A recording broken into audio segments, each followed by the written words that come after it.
So I just wanted to do a little demonstration of how we teach the sponge practice on the practical element of your course. So what you need for your sponge practice is your tweezers. We use a sponge. We've got our little glue well. We have got our adhesive and we've got some lashes here. Always give your adhesive a really good shake up. We want those stabilizers, the cyanacrylate, the black carbon, all mixed in together.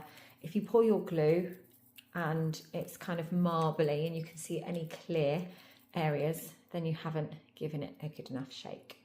And what we're going to do in our little glue well here is just place a little bit of adhesive.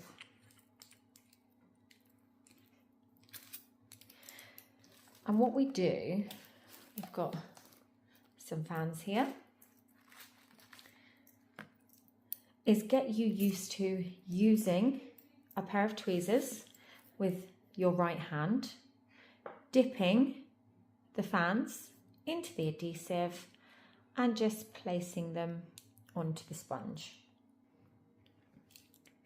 When we pick a fan up from the tray, we want to pick it up from the bottom, pop it back down, and then we pick it up higher. And the reason we do that is if we pick it up straight from the top, we could break the fan. So we want to cover the whole of that base in the glue because we can place the extensions underneath the natural eyelash, on top or either side. So we want to make sure that whole base is covered. So we dip the base in the adhesive at a 90-degree angle in 1 to 2 millimeters and out. You don't want to go too fast. If you go too fast in and out, you're going to pick up a blob. And then what we want to do is kind of dig it into our sponge, hold it for 3 seconds. And it's not working, for fuck's sake. Get your sponge, hold it down, 1, 2, 3, and open. And then we do this for kind of 10 minutes or so, just to get you used to working with the tweezers, dipping in the adhesive and placing that extension onto the sponge. 1, 2, 3.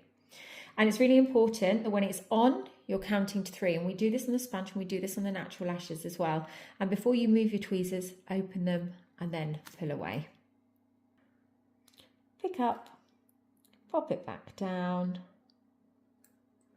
pick up the fan, 90 degrees into the adhesive, onto the sponge, 1, 2, 3, open. Typically, when I decide to do content, it doesn't want to play ball, but this happens within the eyelash industry. Pick up, place back down, pick up that lash. I always stabilise with my finger just so I don't go too deep into the glue. A little bit of adhesive there. Dig into the sponge, 1, 2, 3, open.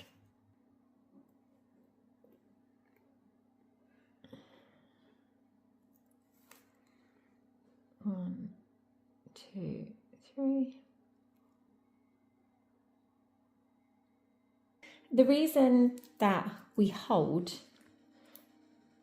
the fan on the sponge and when we are lashing on our clients for 3 seconds is because we dip in the adhesive, we place our fan onto the sponge, you know, or your client, and in that 3 seconds, what's happening is that adhesive is curing from the outside in.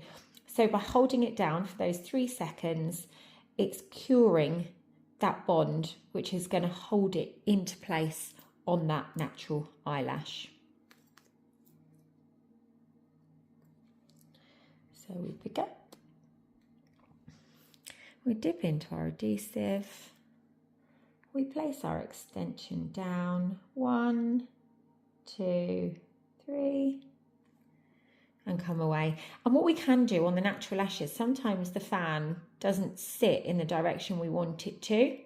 We can manipulate the direction with our tweezer and get hold it in place until that bond does what it needs to do. And in the practical element of your training day, we'll do this, as I did mention, for 10 to 15 minutes and just work our way around the sponge and just get you used to dipping into the adhesive, holding down for 3 seconds, opening your tweezers and moving away. When you place an eyelash down, if you don't open your tweezer first, obviously you're just going to pull that eyelash with it. And it seems like it's something that you wouldn't do, but do you know what? It's really, really common. So that's just a little demonstration of how we start the practical element in terms of practicing with your tweezers, adhesive and the sponge.